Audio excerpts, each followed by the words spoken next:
Hello students, welcome to Science at Ease. We are going to start our next topic, that is structure of monocot seed. Monocot seed के हम structure के बारे में यहाँ पे बात करने वाले हैं. देखो स्टूडेंट्स, जो मोनोकोट सीड होता है उसके अंदर एक ही कॉट होता है, कॉटिलिडन एक ही होता है, and they are generally endospermic. Endospermic होते हैं, ये मोस्टली एंडोस्पर्मिक होते हैं. हम इनको एल्ब्यूमिनस भी बोल सकते हैं, ठीक है. लेकिन कई केसेस में, जैसे अगर हम एग्जांपल की बात करें, ऑर्किड्स की बात करते हैं, तो ऑर्किड्स के अंदर जो मोनोकोट सीड है, दीज आर नॉन एंडोस्पर्मिक. ये नॉन एंडोस्पर्मिक होते हैं. और इन सीड्स के अंदर जैसे कुछ सीरियल्स हो गए, जैसे मेज वगैरह हो गए, यहाँ पे जो सीड कोट होता है that is completely membranous. Membrane होती है यहाँ पे इनकी proper, like in maize. And we are talking about their seed coat. ये जो सीड कोट होता है यहाँ पे ये मेम्ब्रेनस होता है. And generally this seed coat is fused with the fruit wall. Fruit की वॉल के साथ ये बिल्कुल फ्यूज होता है, कंबाइन होता है. एंड अगर हम इनके एंडोस्पर्म की बात करते हैं तो their endosperm is completely bulky, heavy होता है. ऐसा क्यों होता है? क्योंकि ये अपने अंदर स्टोर करके रखता है फूड को.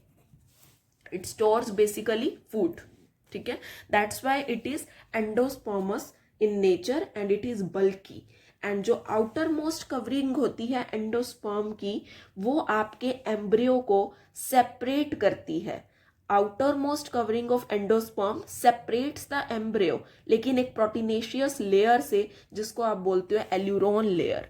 There is a layer that is aleurone layer. This layer is basically what? The outer layer. वो लेयर है एंडोस्पर्म की जो सेपरेट करती है किससे? एम्ब्रियो से. Separates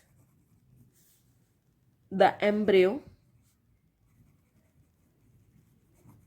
and this is basically the proteinaceous layer. And अब देखो, ध्यान से सुनो, जो आपका एम्ब्रियो होता है वो बहुत ही छोटा होता है, स्मॉल होता है. वो एंडोस्पर्म के एक ग्रूव में सिचुएटेड होता है, एक खुड लाइक स्ट्रक्चर में सिचुएटेड होता है. एंड उस एम्ब्रियो के अंदर एक लार्ज, एक बहुत बड़ा और शील्ड शेप, शील्ड मतलब जो चीज किसी चीज को कवर कर रही होती है, कॉटिलिडन प्रेजेंट होता है, जिस कॉटिलिडन को आप बोलते हो स्क्यूटेलम. मैंने यहाँ पे बोला है कि यहाँ एम्ब्रियो के अंदर एक लार्ज, बहुत बड़ा और एक शील्ड शेप्ड कॉटिलिडन प्रेजेंट होता है, जिसको आप बोलते हो scutellum. Large and shield shape क्या प्रेजेंट है? कॉटिलिडन, जिसे आप क्या बोलोगे? Scutellum. This is known as scutellum. And यहाँ पे एम्ब्रियो के अंदर एक शॉर्ट एक्सिस प्रेजेंट होती है, जिस एक्सिस के एक साइड को आप प्लूम्यूल कहते हैं एंड दूसरे साइड को आप रेडिकल कहते हैं.